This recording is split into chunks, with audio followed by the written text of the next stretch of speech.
please.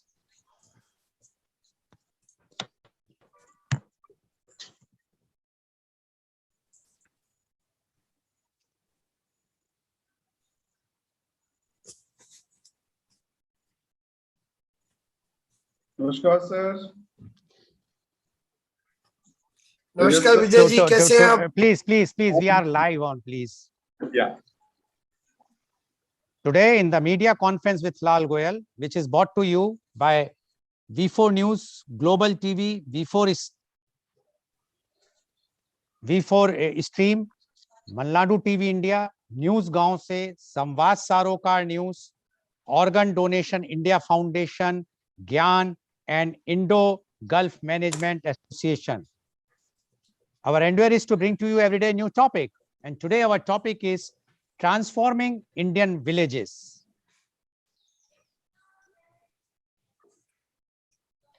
A village is a clustered human settlement or community larger than a hamlet, but smaller than a town, with a population typically ranging from a few hundreds to a few thousand. Though villages are often located in rural areas, the term urban village is also applied to certain urban neighborhoods. Villages are normally permanent with fixed dwellings. However, transient villages can occur. Further, the dwellings of a village are fairly close to one another, not scattered broadly over the landscape as a dispersed settlement.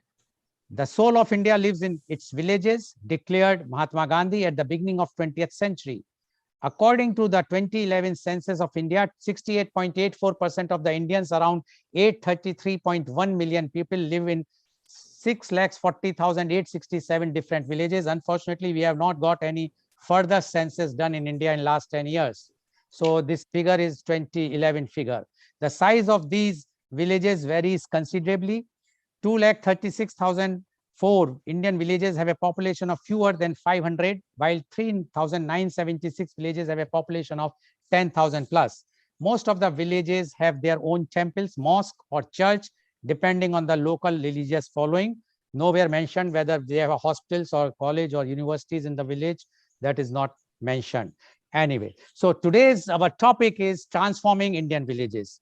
And to discuss this topic, we have a very elite, knowledgeable persons who are authorities in this field. They will be giving their views. So I would like to invite my first panelist guest, and he's Professor Dr. Mohanlal Agrawal. He's the former professor of marketing, innovation, and management, IIM Lucknow, XLRI Jamshedpur, and California State University, USA.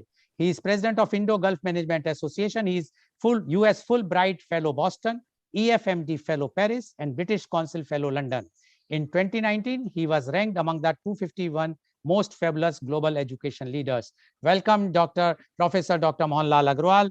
Professor Dr. Mohanlal Agrawal, as you know, the village figures, we have 10 years old figures, so we cannot say how many villages are there, what is the population size, and we don't know how many hospitals or universities, colleges are available, what is the road network. But because our topic is transforming Indian villages, so we would like you to highlight about the transforming Indian villages. Professor Dr. Mohanlal Agrawal, please. Please unmute.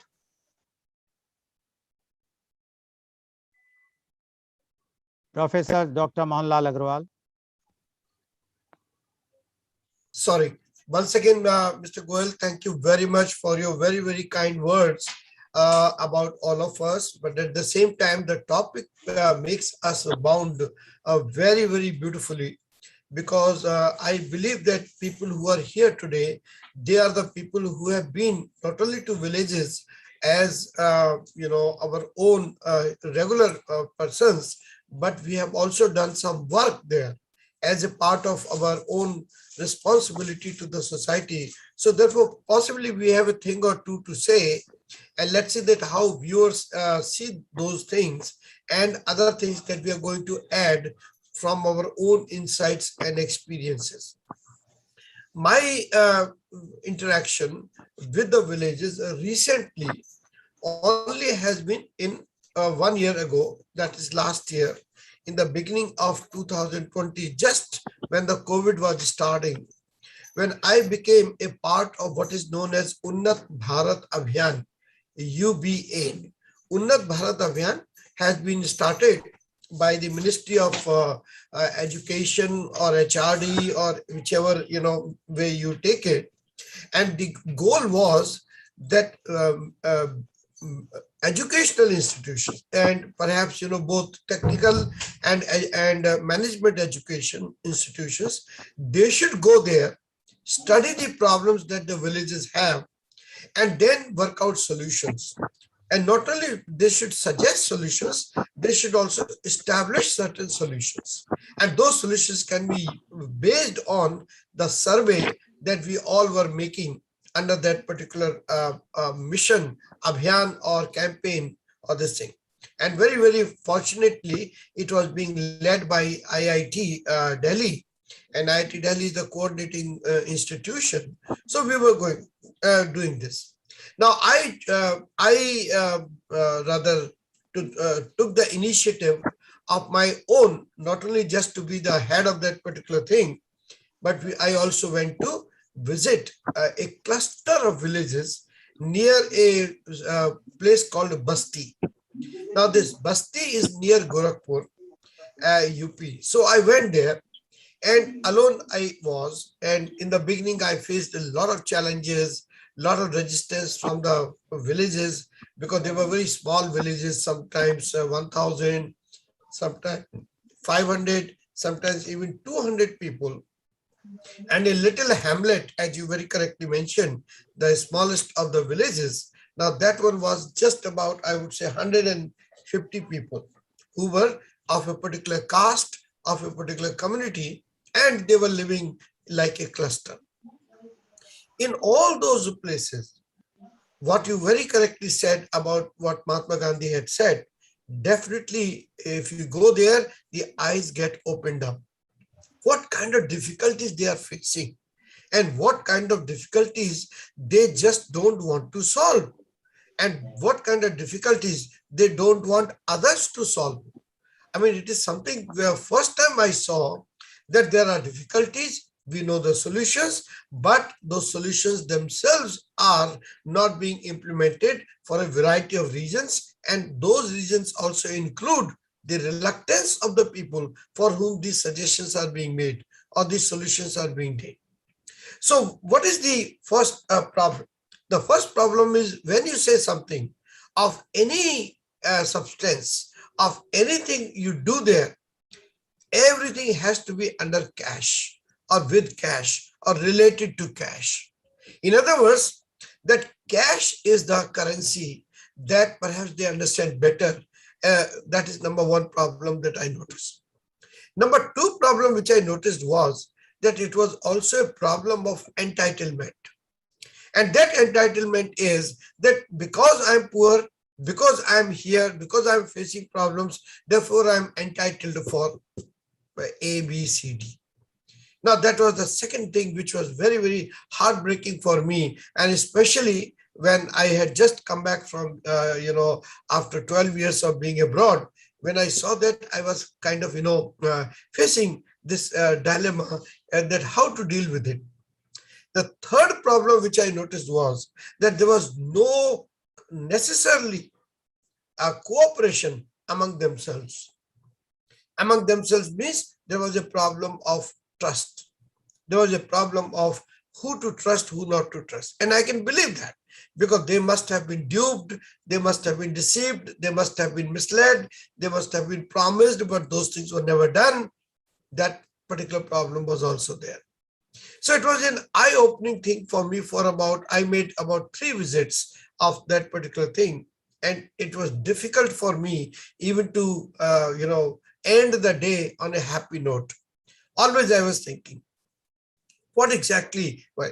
One of the major problems that we noticed was, and which I hope people understand here, that all able-bodied men were not there in the village.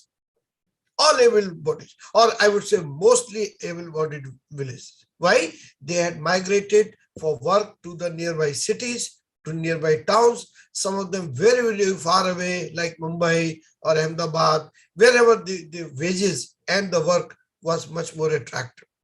So the villages consisted of people who were either not fully able-bodied or women or children or old people. In other words, that the active population, which we call, that active population wasn't even there. So how do you get things done? Women have a lot of work to do, both at home, in the fields, in the cattle, farm, or variety of other things that they are doing. Children are growing most of the time on their own, unsupervised, and as a result, again, things were getting in a very different direction. Old people, for whatever reason, obviously physically and all, they were drained out of energy. So it was not very, I would say, positive scene to look at. And where do we make the changes? I made several, corner meetings with women. I also enlisted the people from ASHA, which is a scheme of health workers. They also came and they also, helped me in whatever way we could. But these problems were very stark. You could see that. So the question will be, how do you handle it? What are the responses you have? I believe that the education is number one solution. Adult education.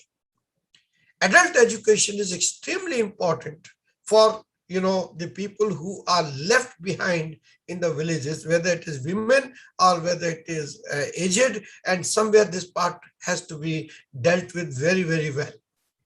Second, I believe that even some digitally operated classes could also be held for the children who are there, and somewhere we have to think very creatively so that the need of the school, the need of a school building, the need of a proper school building, that particular thing doesn't become as number one. Every village doesn't need a full village, full school.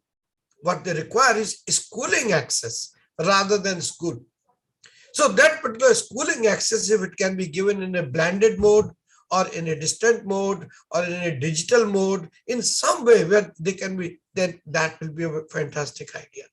So this is together, I would say, number one is this. Number two is that the sense of entitlement has to be replaced by sense of, I would say, contribution, giving, even from within. Instead of waiting to be helped, I think they should also do something to help themselves. And there's so many model villages I can mention, one after another, where the authors, researchers have profiled them, in which they said that these villages are run by themselves. So wherever this sense of entitlement is replaced by the sense of obligation or sense of accountability or sense of giving to others, perhaps things becomes much faster, much better. For instance, in one village in Rajasthan, which is now seen among the model villages, the entire community plants 111 saplings or 111 trees for every girl that is born there. And not only do they do that, but they also take care of those trees the same way as if that they are taking care of the girl child. The second thing that they are doing is that they are also opening FDs, fixed deposits, bank fixed deposits for them, so that at some point this particular money becomes substantial, which can be used for the essentials relating to that child, either education or marriage or all those kind of things. Now, there's no sense of entitlement there. There is a sense of obligation. There's a sense of self-help. And that particular thing can also make changes. So attitudinal changes. One, educational changes. Second, attitudinal changes. The third thing that can transform the rural villages is access to working infrastructure. Now, this working infrastructure today has also to be contributed by the parties together, rather than waiting for the government to make the roads, government to provide the energy or electricity. Why not we have their local resources, based energy plants, which can light the entire village? Again, I go back to the model villages I was mentioning, that there are several villages, both in the northeast, which is a very, very difficult part, as well as in the, I would say, desert areas of Rajasthan, near especially Thar and all, where they have created solar energy, micro solar plants, which lights the entire world. So this is another thing that I believe should be done. So upshot is, and this is where I will stop, I would like to hear all my colleagues also, that the close to 7 lakh villages that we have in this country, in these 7 lakh villages, if we can make some kind of a segmentation approach, big, medium, small, tiny, if we can have those kind of classifications, and we can have a segmented or targeted approach towards those villages, then perhaps the benefits will be higher rather than one size fits all. It should be more customized, tailored to the size, to the type, like that. For instance, one particular village, which became later on a big study, case study also for others, two very, very educated people from this school of planning and architecture. These two little together, they transformed the agrarian economy of a village in West Bengal into fisheries. And into that particular fisheries, the cash and other things started coming to them. Then they also started helping them, variety of things. Now, all this help came from outside. Why? Because the outside people were educated, they were exposed to the world, they were motivated, and they had the right intentions.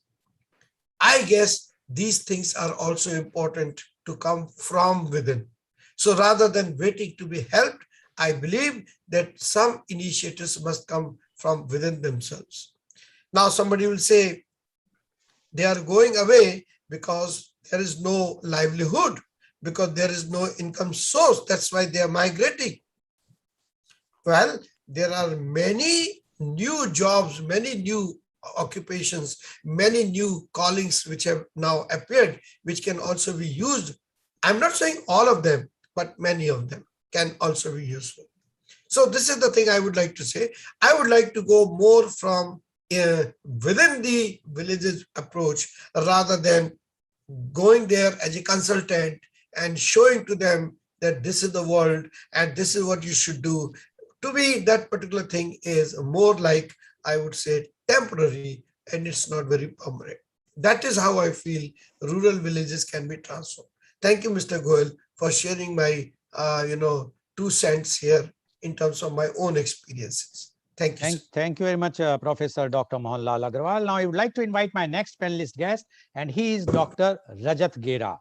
Dr. Rajat Gera is the Professor of Management at Jain deemed to be University, Bengaluru.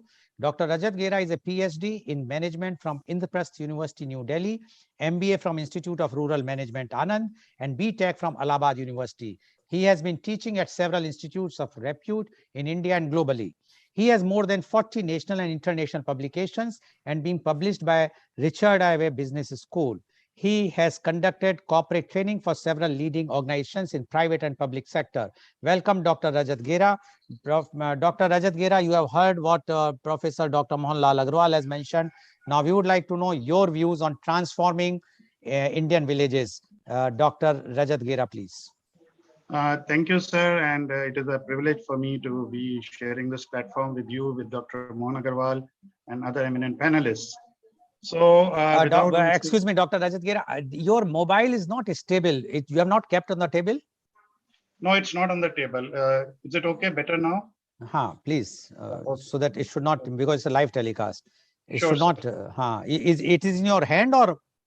Yeah, it is in my hand. No, you cannot hold it, doctor. Please keep it on the table with the support of some books, etc. Otherwise, it will give a. Just minutes. Is it okay now, sir? Better? Yes, it's okay. Yes, please go ahead. Yeah. So first, I would like to acknowledge my gratitude to you and to the forum given to me. So without wasting further time, I would like to take off from where Dr. Mohan Agarwal, for the points raised by Dr. Mohan Agarwal. First, let me say that I agree with many of the points raised by Dr. Mohan Agarwal, that transformation has to be from within the village and it cannot be from without. So can be a facilitation process, there can be a collaboration and partnership. But as Dr. Mohan Agarwal pointed out, there are many model villages which show that effective transformation happens when the villagers take responsibility for it and they take the onus of it and they are the implementers. So one point which we are converging on is that village transformation cannot be a external factor. We can create the infrastructure, we can invest money, we can do all kind of things, but it will never succeed unless the community takes the responsibility. So we see there are many successful models of Tata's government-based, Maharashtra government, and even smart villages are there. But all these transformations happen when the community took the responsibility, whether the leadership was from the elected leader or whether it was from some technocrat, but somebody from within the community mobilized the people and they took the responsibility. So that is one point which I'm totally in agreement with. Now coming to the second point, that what is transformation?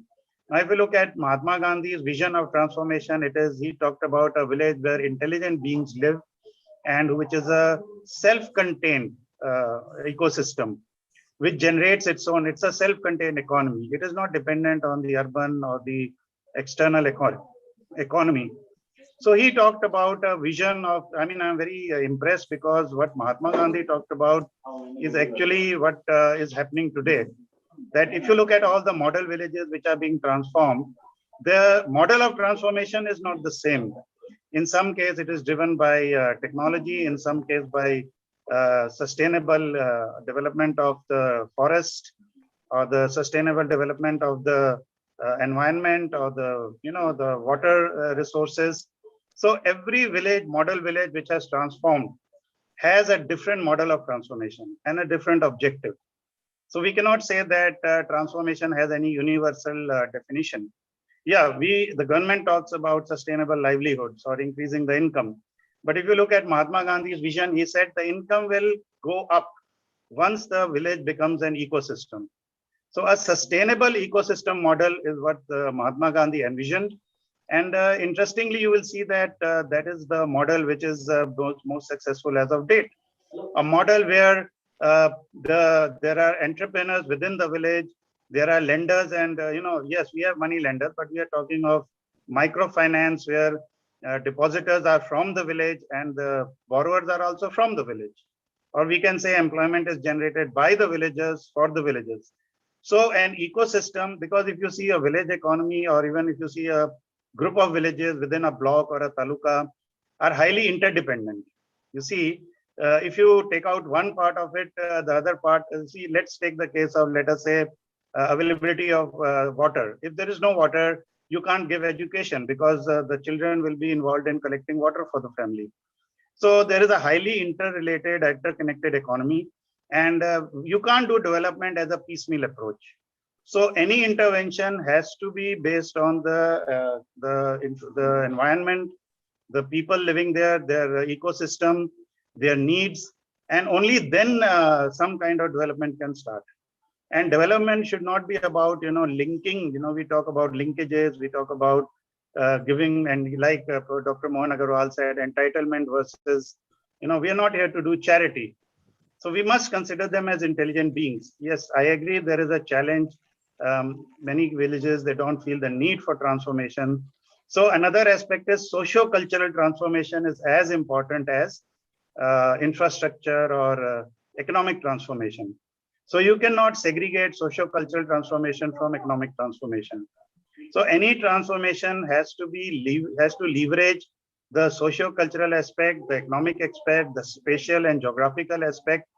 So there cannot be a transformation which is only driven by, we say, okay, we will, start microfinance or self-help group and it will lead to village transformation. Yeah, we have to have a starting point. A self-help group can be a starting point. If you see many villages, model villages, the self-help group are the key driver of transformation. But does it lead to overall transformation of the village where, every aspect starts development, like health is there, education is there, livelihoods are there. So a transformation cannot be a piecemeal approach. It has to be holistic, integrated, and driven by the villagers or the community. Yes, we can give certain, partnership and collaboration is another factor which is very important.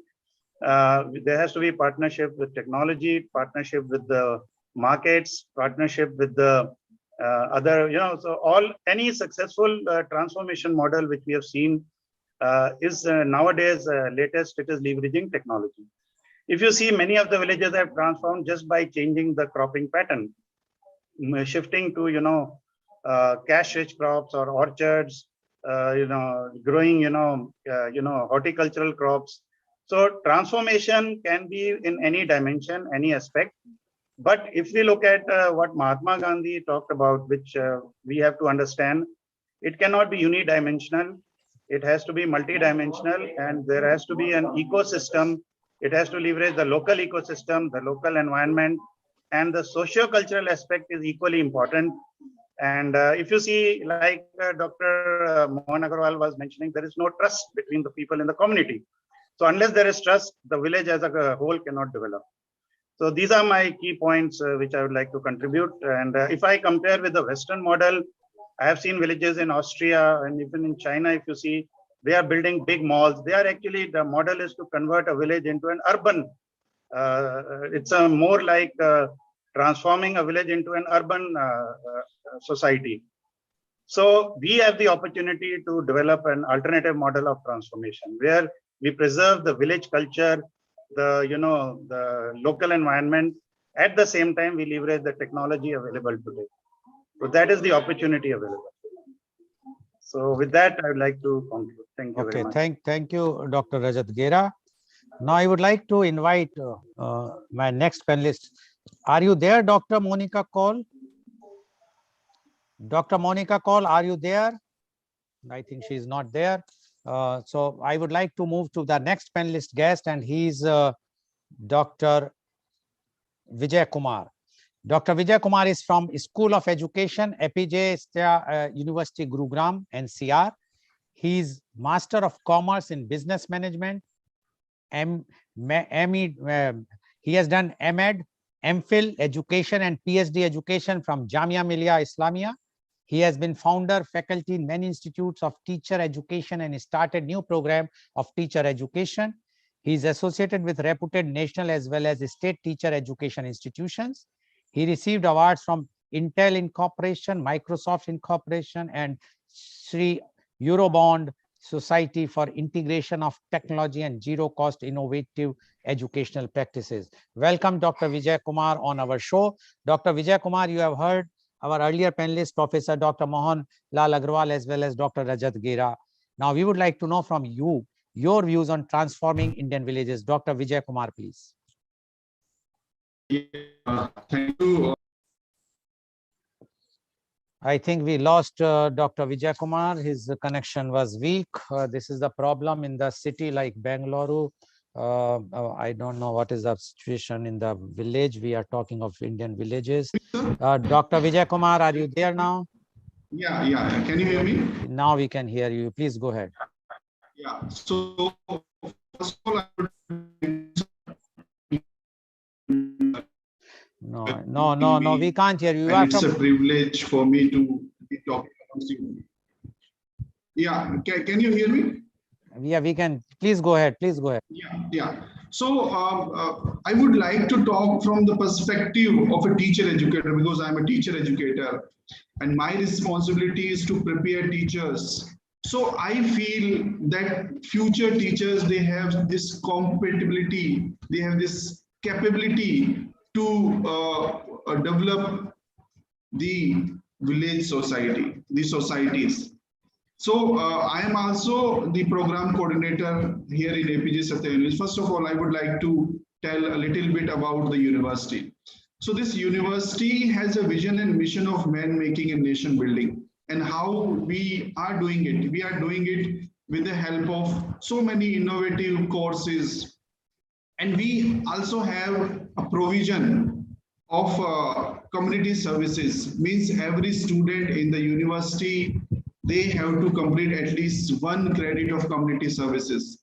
If they are not doing, if they have not done it, they will not be getting degrees. So this is our efforts to make students sensitive towards the community.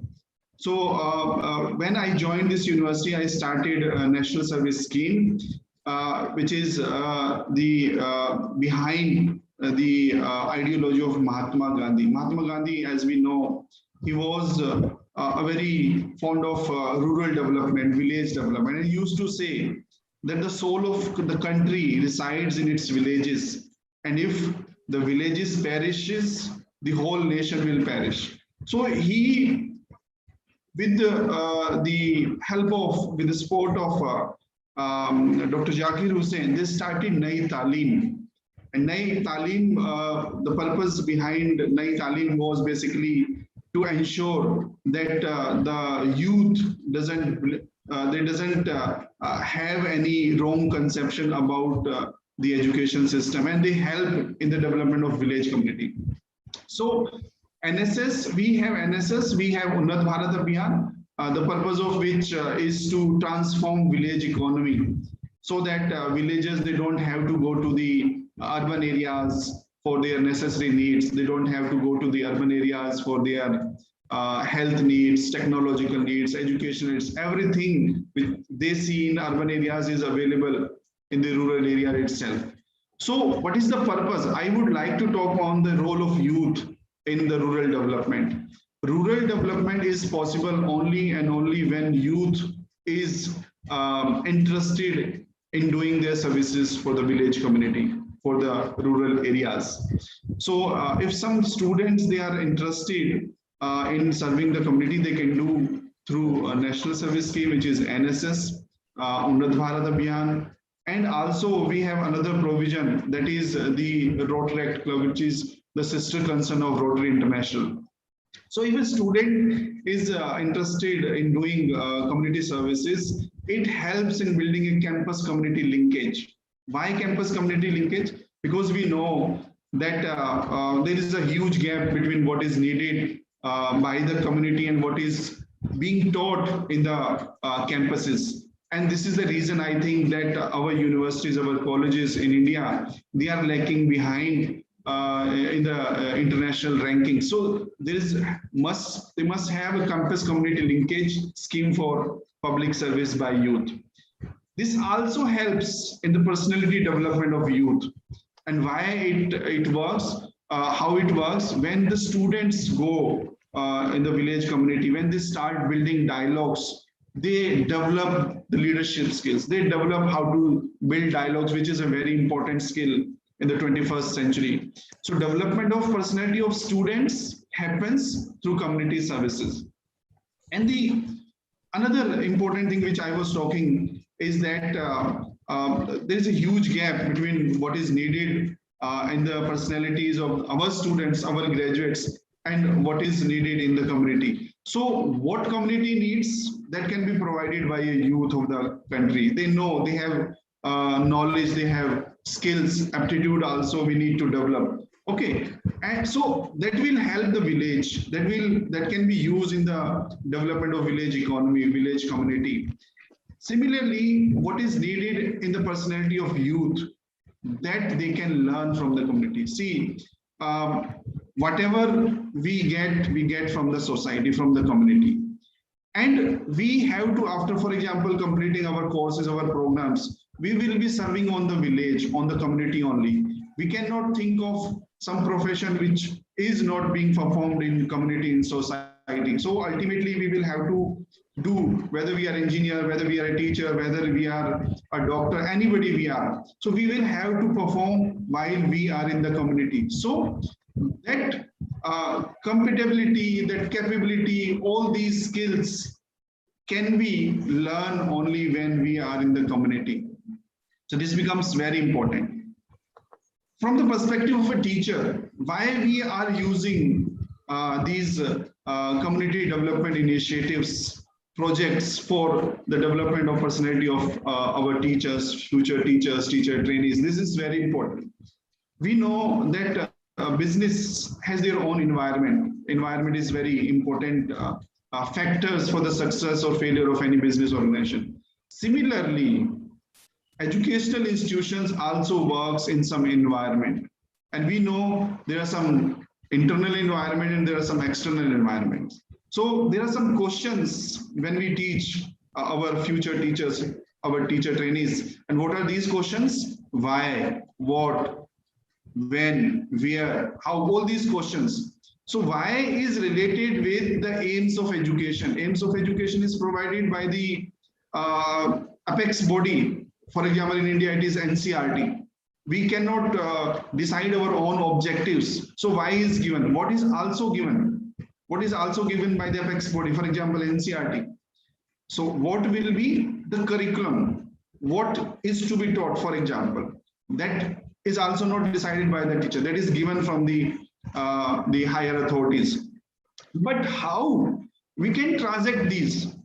How and where we can transact these? This can be decided at the level of the teacher, as the level of the institution, school, college, or university. So we know experiential learning is very important methods of learning these days. And experiential learning, we have a myth that experiential learning, we need to take student outside. This can be done inside the campus also, but usually we take our students in the community, in the village, in the rural areas for doing some kind of community service. And what kind of community services we are doing in the village economy? We go to the village schools. If I give example of our nearby school, they have 14 sanctioned posts of teachers, but they have only 2 teachers. You can just imagine 14 sanctioned posts and 2 teachers are just doing service. So, and all these teachers, they have also some limitations. They are not able to engage all the learners. So our students, they visit those schools, they engage learners. And I have seen from my experience, I have observed it, that the village learners, they do not have that distraction which students, which learners in urban areas have. For example, students in urban areas, they have to visit Pizza Hut, Domino's, they will have to go to some theaters like that. Students in village community, they don't have such distraction. Their only task is to study and to help their parents and to play games and sports. That's all they have. So if we can provide them such great learning experiences, if we can engage these learners in some creative activities, so we are doing that. And this is one example. This also has helped in the development of personality of our students. For example, our students, they come from economically well-to-do families. So one of our students, when I was taking Viva after the semester was over, so I was asking one student, what changes you have seen in your behavior after completion of this course? So she said that, sir, earlier I could not build dialogues. I was very scared of starting dialogues with the strangers. I could not have that capability. But now when I visited these areas, I start developing that. I have developed that skill. Another student, I asked her, that was a boy, I asked him, what changes have been brought in your behavior? So he said that, sir, earlier I used to complain a lot to my parents that what you have done for me, you have not done anything for me. But when I visit these areas, these rural areas, these areas which lack basic, at least even the basic facilities, basic amenities, when I visited them, I found that I'm a privileged one. I have better facilities. My parents have done a lot for me. So these are certain changes in the behavior of learners when they visit communities, when they do community service in these areas. So I think these community services, which I was talking through National Service Scheme, which is under Ministry of Youth Affairs and Sports, Government of India, and the Unnat Bharat Abhiyan, which is under Ministry of Education. So they have helped a lot in the transformation of the personality of students. And through them, we have been able to bring some positive changes in our village, neighborhood, communities, neighborhood school. One of the important, for example, a change which we have been able to bring in that school. I was talking about there are some schools in our neighborhood. So through these initiatives, the students in these areas, they have been able to perform better. Even we have invited them in our school, in our university campus also, so that they can be motivated to pursue higher studies. And I have come to know that some of them, they have even joined the prestigious universities also. They have started earlier, there was only up to 10th standard, it was a secondary school, but now they have, because the government is seeing, the district collector, they have seen that students are progressing well. So even they have extended the level of school up to senior secondary. So these are some of the steps which we are taking through our students, through our university for the village development. I think every university, every institution, whether it is a school or college or university, they should do their best, because most of the schools, they are universities, they are in the midst of villages, rural areas. Generally, I'm saying generally. So they should help in the village development, community development. So I think this is what I want to say, and we are trying our best to do that. Thank you. Thank you very much, Dr. Vijay Kumar. Now, I would like to invite my next panelist guest, and she's Dr. Monica Goel. Dr. Monica Goel, you heard our earlier panelists, Professor Dr. Mohanlal Agrawal, Dr. Rajat Gera, and Dr. Vijay Kumar. Now, we would like to know from you your views on transforming Indian villages. Dr. Monica Goel, please. Please, and thank you so much, the eminent panelists over here. I thank you all for giving me this opportunity of participating in this interesting live discussion session. And as we already have been discussing since 10:30 a.m. About the Indian villages and Indian villages being soul of India. I just want to, just add whatever has already been said, because the eminent panelists here, Professor Mohan Agarwal, Dr. Rajat, and Dr. Vijay has already, got this opportunity to speak earlier, and I'm the last one in the panel. So I feel I'll only share my experiences as a part of a college, which is one of the best colleges in the University of Delhi, and how we have been taking various initiatives in our college to contribute in our own simple ways in transforming villages. Though we are in the metropolitan city of Delhi, but we all know Delhi is a amalgamation of two faces. On one side, you have high-rise buildings, and on another side you also have a huge part of it, you'll have Saket on one side and you'll have Munerika village on the other side. You'll have all posh colonies of civil lines on one side, and on the other side of the road you have Chandraval and Timarpur villages.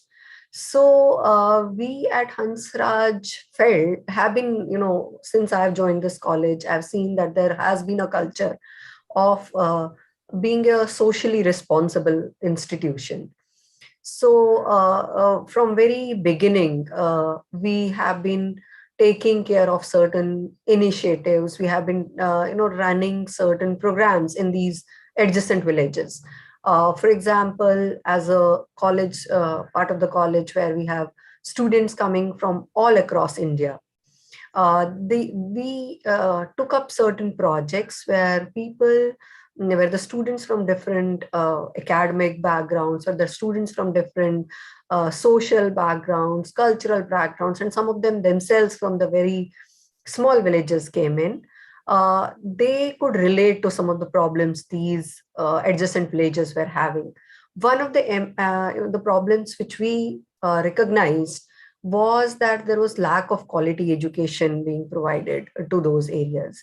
So one of the interesting initiatives by Hansraj College has been a program called Padhaku. Padhaku as an initiative has been covered widely by newspapers, by TV channels, and the program is very unique. Unique in the sense it's a program which was started by the students of the college. Two girls from maths honors. One of them is Shrishti, and she's now an Oxford graduate. We had some, construction going on in the college, and there were Chandraval, because there are a lot of migrant laborers also staying in Chandraval village. We got the kids there, and under the banner of this Padaku program, we initiated a teaching program for these kids. And there, the students of maths honors, physics honors, Hindi honors, English honors, who enter into Hansraj College with a lot of, a good percentage, they started teaching those kids.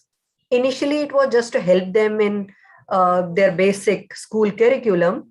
But then we understood that it's not just the curriculum which has a meaning. It is important for them to learn the general knowledge, learn the etiquettes, learn about the environment. Gradually, we also decided to, if we wanted to influence them, we wanted to know their social background.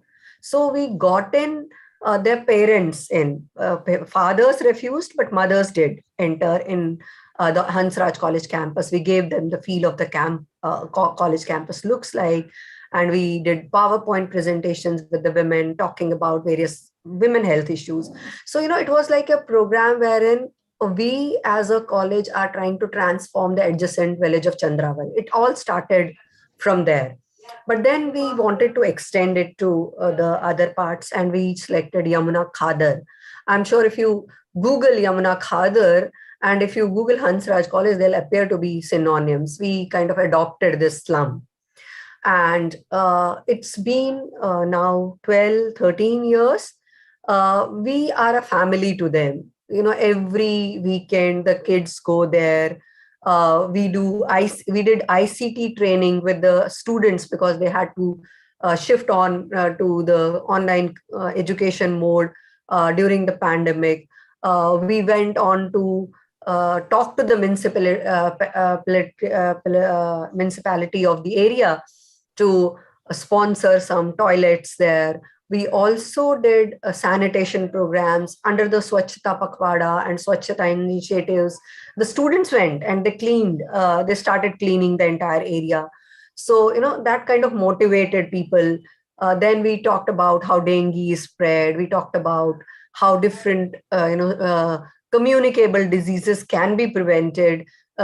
Students did plays, street plays there in order to communicate to them in their own language. Me and one of my colleagues, Dr. Romila Rawat, has been continuously going there almost every month and talking to women about how to bring up their children in a better way within the resources they have. See, we as a education institution do not have separate funds to sponsor them, but we do collection drives at our own level in the college. And then whatever collections we get, cash, books, care, sports items, toys, we go and give them.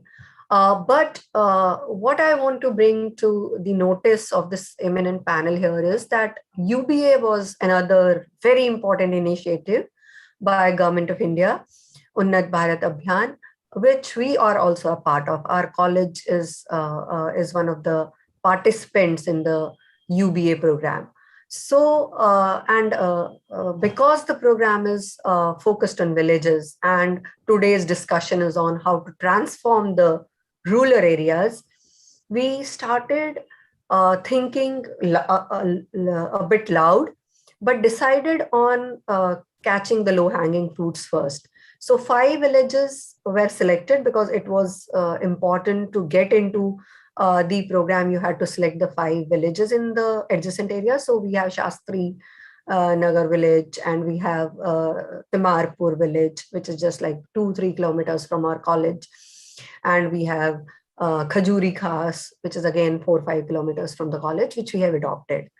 So initially, Yamuna Khadar had already made the image of the students. Students do not do these things only because they feel it is their social responsibility, because they also feel that it's a training ground for them. They get trained, they get to know how a village is, and many students are actually aspirants for civil services. So in the opening presentation, we told them that it would be a kind of a program for them to know how an Indian village system looks like, how a panchayat works, and they'll have a hands-on experience while they go there and talk to people, and they'll get to know what are the problems, at least in urban villages, because we don't have that rural set of environment around them. But then, because the students in Hansraj College are from across the country, they are from Bihar, they are from villages of Kerala, they are from villages of Puttur in Karnataka, to the villages of J&K, Kishtwar and Punch, and all over India. So we have a pan-India representation of students. So we also told them that when they go back home during the vacations, during the period when they have off and semester breaks, they can carry forward those initiatives there. So students have been kind of leading campaigns about, for example, Punjab students in our college. They started talking about pesticides to the rural background. And I myself a botany teacher, and I teach ecology and environment to the students. So some of my students who were kind of interested in doing environmental education in their future, or taking up a PhD degree and master's degree in environmental education, they went onto the field. They went to the women in the villages who are working on field, to men in the villages, especially in the parts of Punjab, because cancer is spreading very fast, and we know pesticides are one of the reasons for increase in the incidence of cancer. So we talked about what can be the occupational hazards the farmers are facing, and that was communicated to them through vernacular language, because the students were Punjabis who came from the areas of Ludhiana and other adjacent villages. So this initiative was again, one of the very interesting initiatives taken by the students of Hansraj College. And I really owe a lot to my students, because whatever we discuss in our, whenever we do any kind of brainstorming, it is the students who go onto the ground and discuss it. So I think UBA gave a lot of impetus to the social responsibility aspect, which we had already started. So I just want to, can you allow me to use my screen? No, it's not possible. It's a live telecast. Okay. So, I just want to talk about some of the initiatives also under the UBA, which we have been taking, and I thought I'll share with you my presentation. So, in our adopted villages, as I already said, it's an urban setup. So many people are already aware of many things, but they were not aware of how to take advantage of some of the government schemes.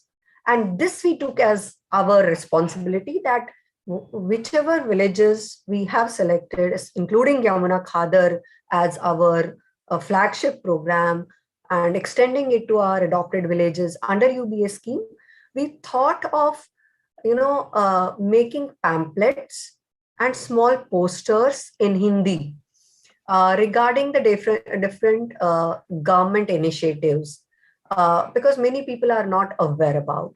So, for example, we talked about Ujjwala scheme and how people can take benefit of it. We talked about a minimum wages act. We talked about the initiatives such as, we did a very interesting competition, and therein the theme of the competition was Mera Gaon, Mera Desh.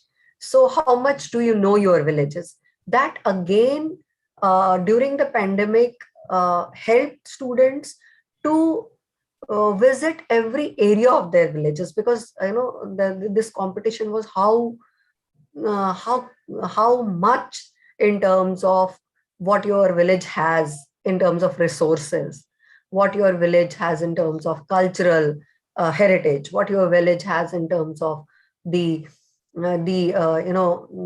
religious heritage or social heritage, or because many of these villages, especially in Bihar, have a huge knowledge repository, and people, we in other parts of India, except for Nalanda, which everyone knows, we don't know many of these areas.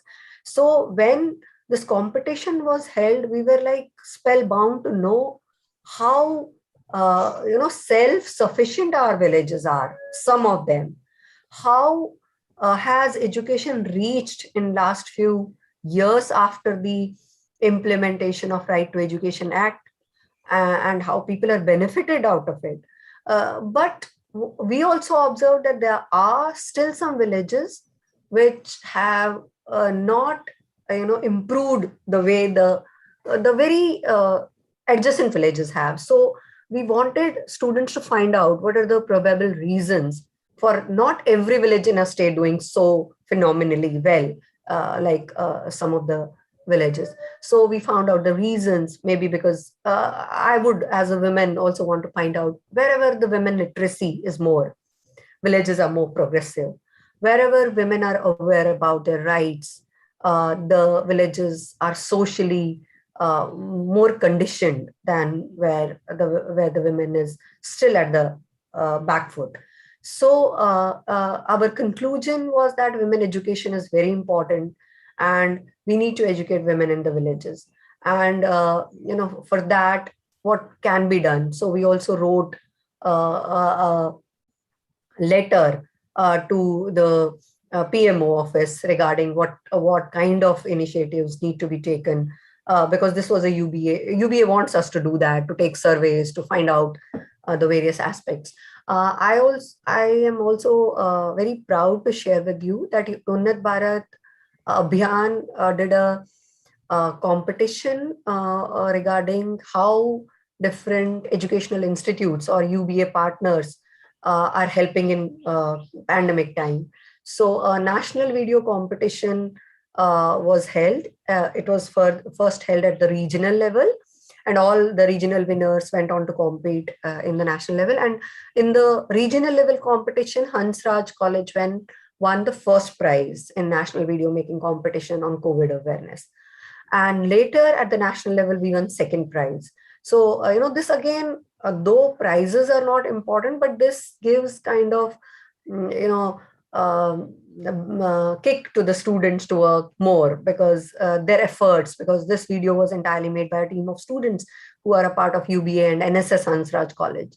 So UBA, in collaboration with National Social Service Scheme, took it as a challenge, and every third day, we do have our website uploaded with the new initiatives taken by government. For example, pollution probably is not a very important point of discussion for villagers, but we know that Delhi is facing a lot of problems due to burning of the stubble in the adjacent villages of Delhi. So how important is to tell the people in those areas that their activities are probably affecting the children in the adjacent areas. So we showed them how asthma has increased in Delhi over a period of time. We talked about coronary respiratory diseases to them, and we also sensitize them in a way that these problems affect children, and children are our future. Our country's progress depends upon how our children are going to fare in future, and their health is directly related to their productivity. And we claim to be a country with the youngest population, claim as in we are a country with the youngest population, and we expect this dividend, population dividend, to help in the progress of our country in future. So these are some of the very important things which I feel every educational institute must indulge in. I mean, This is our responsibility, being an educational institution which is sponsored by public money, wherein we get grants, and our children are very privileged to study in this kind of an environment. So again, sensitizing our students to understand the problems of the people of the country. Now in the era of globalization, you can't say that Delhi is okay and Haryana can be bad. Delhi is fine and Kanpur and UP villages can be bad. So we have to think from a national perspective. If we really want to contribute to the country and want to make our country proud, we need to understand the problems in the adjacent areas. So I think as an educational institute, our students are doing a lot of work on ground. I mean, anybody who's watching this can Google Hansraj College and NSS Hansraj College, and also the UBA initiatives at Hansraj College, and see how as a institution, through various programs on ground, our students are like fighting like warriors, especially when during the pandemic time. I must tell you that we tried our best to, even the students had online sessions with the Padaku kids. The students could have been staying home and not doing anything, but from different parts of the country they kept engaged with the Padaku kids, and they took sessions. They talked about the emotional well-being of the family and various issues during that period as well. So I feel that quite recently, during the Navratra times, I just want to again emphasize here on this. We call kanjaks in our homes and all that. But then what we did is, some of the teachers, and they sponsored Horlicks packets. And as we decided that we are not going to do anything at home because of the pandemic. So somebody sponsored Horlicks and somebody sponsored glucose biscuits and all that. And then we distributed them to the Padaku kids, thinking that, we can change the ways. We have a very rich tradition of giving. If we are privileged, we must help others. So that kind of feeling we want to get ingrained in our young generation. And maybe the young generation doesn't want to do it in the way our parents have been doing it, or we have been doing it. We must welcome the way they want to take over the initiatives, but the spirit is more important. So another thing I want to say from this platform is, see, as teachers, I feel that we are a respected lot. Some of our students take inspiration from us, and also some of our students probably see us as role models. They do not do what we say. They try to emulate what we do. So as teachers, as as trainers of the future generation, we must talk about villages. We must show them both the facets of Indian villages. We must tell them that it is their responsibility to see, because I'm a science teacher. We are a college which has a very good science, economics, commerce, everything there. So we are also trying to talk about the social entrepreneurship. So we have a project called Project Jugnu, which was actually an initiative by NSS, but we have now collaborated it with UBA. So this Project Jugnu is where the students collect the wax from the churches in the area around our campus. So and then this is given to some women in our adopted villages, and they make new candles out of it. Then we during our annual fest, which is a college annual fest conference, under the Utsav, we sell those candles. And this fest is always held before Diwali. So we already have, people have to buy candles, and college is providing the candles in their own arena. So every teacher goes, buys, and that money goes back to those women who make it. So this is another kind of a social entrepreneurship initiative as a college. And I'm sure many colleges are doing many such initiatives, but we can do, there are different kinds of issues in different villages across the country, and people can take them up. And students are our strength, and they really want to do. And this also helps them in their building up their CV, because when they want to go abroad, they ask for letters of references from us. And we do help those students who have involved themselves in such kind of activities. So we write better LORs for them. This helps them get admission in various universities abroad. So it's a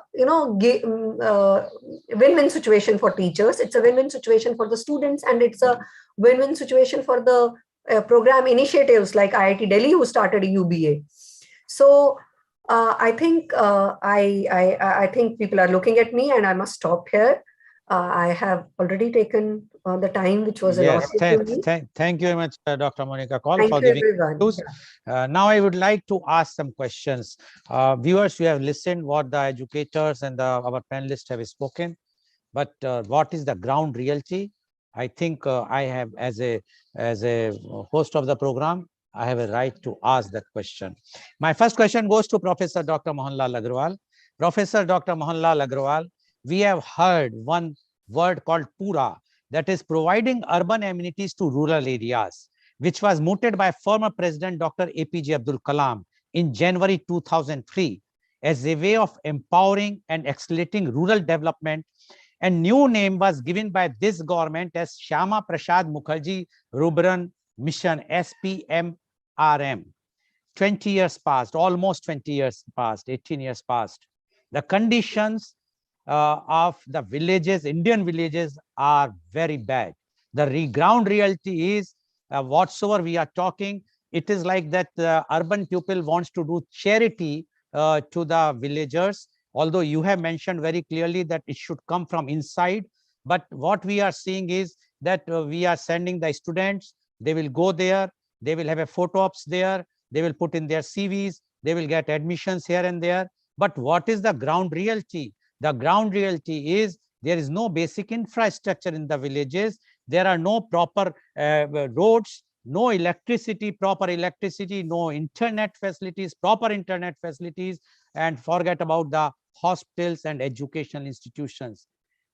Do you think what we are talking today, transforming Indian villages, unless we will not bring those urban amenities to the villages, it is not possible to do any transformation whatsoever we are talking. We are a country of 7 lakhs approximately villages in India, and we are talking of few of the ideal villages which we are giving example, which are close to the urban areas. But what are the remote areas where nobody wants to go? They do not want to even venture there. There are places where even there are no bridges, the culverts are not there, the roads are not proper. I would like to know from you, do you agree this, or you think no, now the Indian villages are all transformed, there is nothing, we are now 70 so many years have passed, or 75 years have passed after independence, and still we are just talking about villages. What you say about this, Professor Dr. Mohanlal Agrawal? Thank you very much, Goel Saab, for raising very fundamental and relevant issues for all of us to ponder. I think whenever you ask such questions, you are asking us to search our soul and sincerity in whatever we are saying or whatever we are doing. So I really appreciate that. Truth is never on one side. Truth is always on every side, but the amount of truth may vary from one side to another.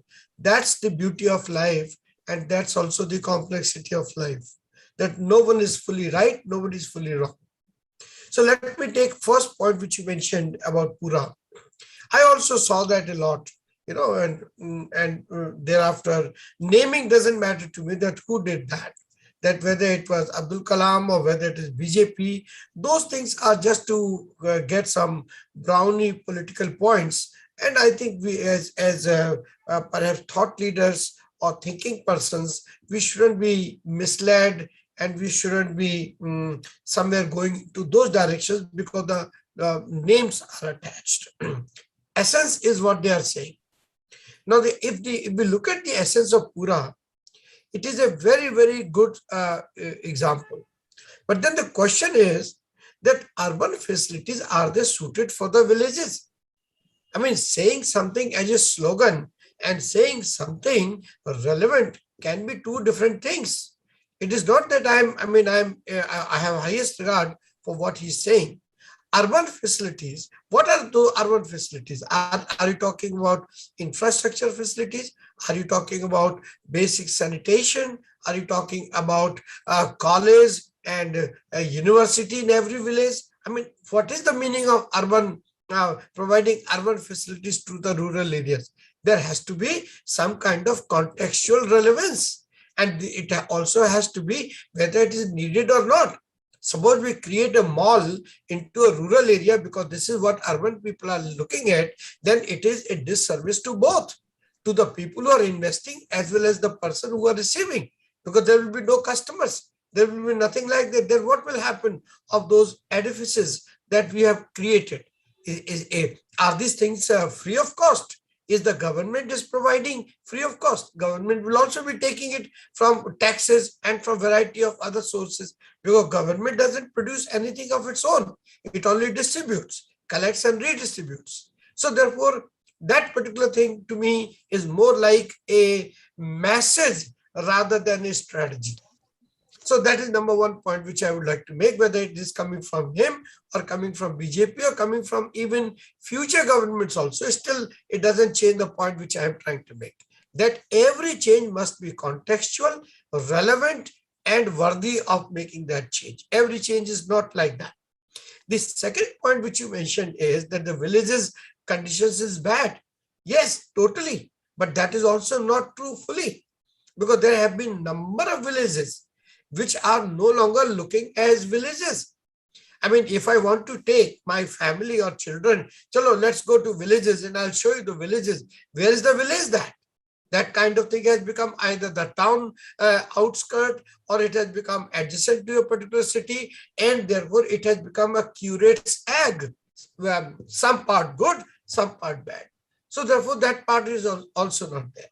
The third part is that why do we have to force the changes? I mean, the point which Rajat was making was excellent, where he said the socio-cultural changes are required, and those changes will become the basis of other changes like economic changes or employment changes and others. So therefore, we are not changing that, but we are saying we'll give you, the road, we will give you the electricity, free road, free water. Why? Because this is being given in the cities. I think important thing is, why can't we improve the water table of the rural villages from within itself? There is a village, again I go back to those model village kind of thing, where they stopped doing the traditional farming because water scarcity was there. So what they did, they went into the dairying, they went into some horticulture, and after a few years the water table improved within the village, and the village was able to go back to all those things which were saying. Now, was it done by an outside agency? Was it done by government? No, it was done from the village itself. If you look into the history of any village transformation, it took because it was there from within. That's the thing I'm trying to say. Why we become, on one time we said that we are having photo opportunity, and on the other hand, we are saying that do something for us. Isn't it a contradiction? Why should you feel bad if suppose somebody is taking a picture of some accomplishments that somebody has made? That is also an internal motivation for that person also. Okay. So from that thing, I would say that there has to be changes from within rather than from outside. Okay. This is the thing I would say. Thank you, Professor Dr. Mohanlal Agarwal. Now, my question goes to Dr. Rajat Gera. Dr. Rajat Gera, you mentioned that we do not do the urbanization in the rural area. Now, my thing is, we are not providing any basic infrastructure like what Dr. Mohanlal Agarwal was saying about the sanitation. What is the condition of electricity? If there is any shortage of electricity today in power crisis in India, it is only in the villages. Mumbai, Delhi, Bangalore, there is no power cut. My question to you, are they, the Mumbai people are giving more percentage of income tax or GST than a village business person or a villager? If not, then why they are not getting the same facilities which a Mumbai, Bangalore, Delhi, or any metro city people are getting, or a class A cities are getting? After all, this differentiation, we have done it. We have we are treating them as a senior, second grade citizen. We are not treating them at par. If we are treating at par, either we must provide them those facilities. If we say that we are a poor country, developing country, it will take time, no problem. Give them the privileges, give them those things. Like Professor Agarwal mentioned about the mall. If you see everywhere in the world, whether it's the USA or UK, even in Dubai, they have an outlet malls concept, which is basically away from the city, and they are in the villages. And those outlet mall means no taxation to the government and employment generation for the local people. So the advantage is that city people are going to that outlet malls. They are purchasing from there because they are getting the discounts, heavy discounts, 50 to 70% or more. And the local people are benefited because they are getting the employment generation. And because of that mall, the tourism is developing, and so forth. So my question to you is, why not? Instead that people are coming from villages to city people should go, and they should feel that if we are going there for their own advantage, because no one today, to be very frank, nobody goes without their self-interest. What you say about this, Dr. Rajat Gera? Thank you very much, sir. Very relevant and interesting questions. I'll take them one by one. So let's start with the mall concept. Do we need the urban mall concept in rural area? If you look at each opal, they have also created mall. But these malls serve dual purpose. First, they are the places where people bring their produce from the village and they get the cash. Then that cash is spent in the mall to buy necessary purchases, items that they need. So do we need an urban mall concept, or do we need to contextualize the mall to the local ecosystem or the local supply chain? So if you look at each opal as a case study of a successful transformation which has happened at a higher scale, because most transformations in India at a very small scale. So we need to find some kind of adaptations or solutions which are more relevant to the local context. That is very important. Now, let me give you an example of, you talked about sanitation. Now, our concept of sanitation is to create toilets which need maintenance, which need water. Do we have that kind of infrastructure in the rural, and who will pay for it? But I had some students from Finland who worked with me for 6 months and under their project, because if you see in Finland, students doing their engineering and all, they have to go for 5 to 6 months to other countries and they have to do projects.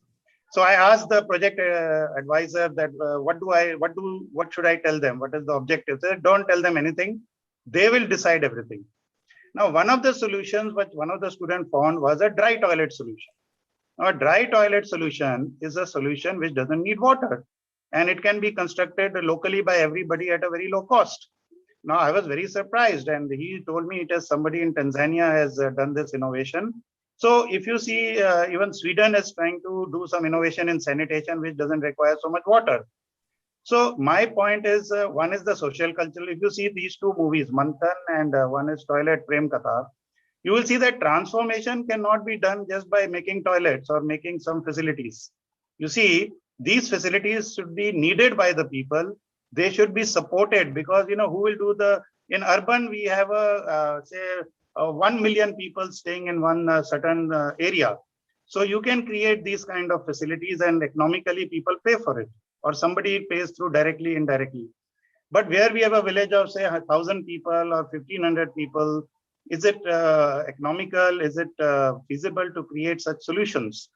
So what I would say is that distributed, that's what I talked about, distributed development. We cannot talk about centralized development or planned development. Let us look at distributed, you know, where water table is low, we have to find solutions which don't require much water. Where, you know, the problem is of connectivity, we need to see whether physical connectivity or digital connectivity. Now we are talking about delivery by drones. So do you really need, if you look at the economic point of view, transporting products, do we really need to, build roads? You see in Uttarakhand and all, even if you build the road every year, the water, the rivers, they have those seasonal rivers and they will wash out everything. So we need to look at solutions which are sustainable by the community, which are economically viable, which are needed by the community, and which fit into the socio-cultural context. So yes, a lot of innovation is required. Now, if you see, Microsoft has initiated many such, action programs, but these action programs are not imposed by Microsoft. They are only providing the technology solution, but ultimately it is the people of the village and somebody in between. There has to be a transformation agent. Now that agent can be a technocrat. There is one company which is trying to create something like a platform where people can access their products. The rural area, the retailers have to go to village, to cities to buy their products.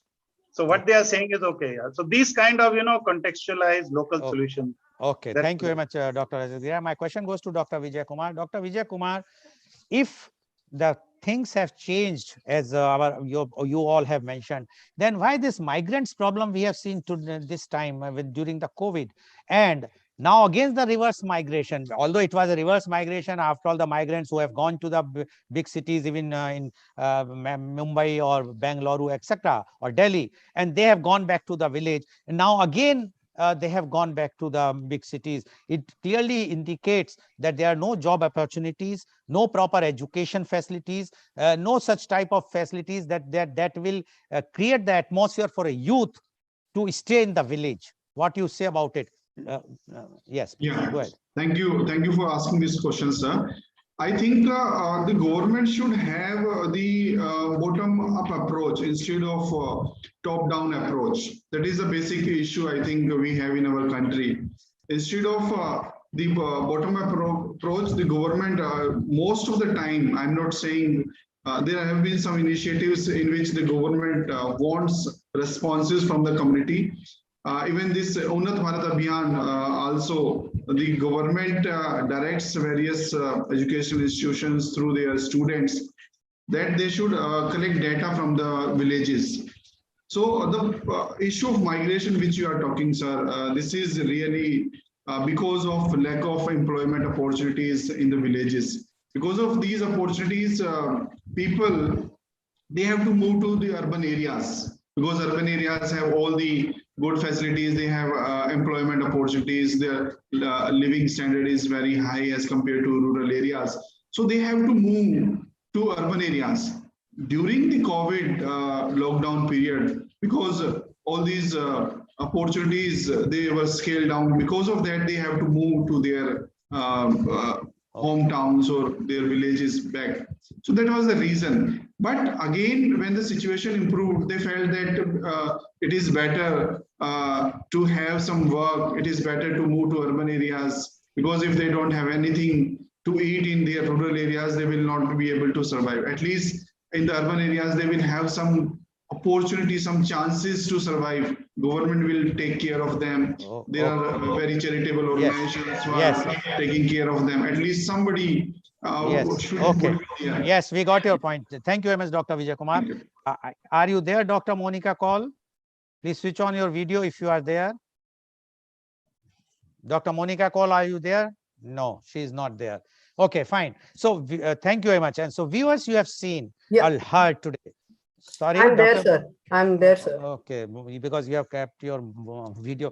So now 30 seconds to you, Dr. Monica Call. What Dr. Vijay Kumar says is that the spirit should be that we should develop from the bottom to top, not from top to bottom, while the policies, irrespective of the parties, are from top to bottom. And that's why the villages are not being transformed. As do you agree with this or not, or you still feel that the city people should go and teach them and come back, and not that they should be evaluated, like Dr. Mohanlal Agarwal initially also mentioned the same thing, that we should do it from them within themselves. So Dr. Vijay Kumar says that it should be done from bottom to top. Do you agree with this or not? So In an- I would rather say that I have a different opinion from both the people, from Professor Agarwal as well as from Dr. Vijay Kumar, because I feel that each unit in our country is so different, and the kind of topography, the kind of physiography, the kind of geography we have, the kind of food resources we have in different parts of the country, the kind of ecological, environmental, and socio-economic problems, they are so different. It is very important for us to have policies which are not centrally steered. You should have But policies Monica, sorry to interrupt. This yeah is exactly what we are saying. yeah So in what way you are different? I feel that we need to involve it should be a crosstalk, and the crosstalk has to be continuously done. It should not be that we go there, they come to us, and we go there, we understand each No, that's a other's different thing. I'm sorry thing. to interrupt, Okay, but you okay. began by saying that you are having a different opinion. What is the different opinion? I wanted to know that part. That's what so I want to make emphasis on the fact that our way of looking at things has to change. There has to be a paradigm shift in the way we think about our villages. Okay, thank you, Dr. Monica Call. Paucity of time. Thank you very much. So, viewers, you have seen today the views of the top management or the educators, people, and they have given their views very, very strongly. And they feel that the transformation of Indian villages are possible, which they are doing. But is it correct what they are saying? Are we only depending on the government? We don't have any responsibility as a civil society, or we are not doing, we think that they are only there just to feed us whenever we require. During the COVID, we have the main persons, or the main thing who have supported us were the villagers, the farmers. And today again we are talking, and we are not providing any basic infrastructures to them. Power crisis, fertilizer crisis. Nobody is interested to talk to that, because that power crisis and the fertilizer crisis are for the rural area, the villages, not for the city, not for the urban area. So when this is the position, how we can think even for transforming villages, Indian villages? If we have to transform the Indian villages, we have to have a mindset shift, and that is very much required. After all, 70% population stays there. We are a minority urban people. We sit in the air conditioned rooms and talk about them. We are not interested to go there and work there. Until as we will not go there, stay there for 3, 4, or 5 years, then only we will understand their problems. But it all depends. As one of the panelists says, there is a difference everywhere. Yes, there is difference, but starting is done. Many good schemes are there. Only thing is, it should be followed with letter and spirit. Thank you very much. And today's program has been live telecasted by V4 News, Global TV, V4 Stream, Malnadu TV India, News Gaon se, Samvad Sarokar News, Bharat Post News, as well as it was shown live on Facebook and YouTube. And our endeavor to bring to you everyday new topic. And tomorrow our topic is vaccine milestone, because yesterday our Honorable Prime Minister Mr. Modi has declared that we have achieved 1 billion vaccines. Whether we have to celebrate or there is a long way to go, we will be discussing that point. And our panelists are Dr. Dilip Singhvi, is the specialist of internal medicine and diabetes. He is the medical director of Apollo Hospital, Muscat. Dr. Charu Maheshwari, she is a renowned obstetrician and gynecologist, Rainbow Hospital, Aligarh. Dr. Nikita Pawar, family physician and online consultant at Mumbai. And Dr. Deepti Shinde is the consultant obstetrician and gynecologist and vaginal surgeon, KRIMS Hospital, Wokhard Hospital, and Bhavani Hospital, Nagpur. So please tune in tomorrow for media conference with Lal Goel at 10:30 a.m. Thank you very much, Professor Dr. Mohanlal Agrawal. Thank you very much, Dr. Rajat Gera. Thank you very much, Dr. Vijay Kumar. And thank you very much, Dr. Monica Kaul, for giving your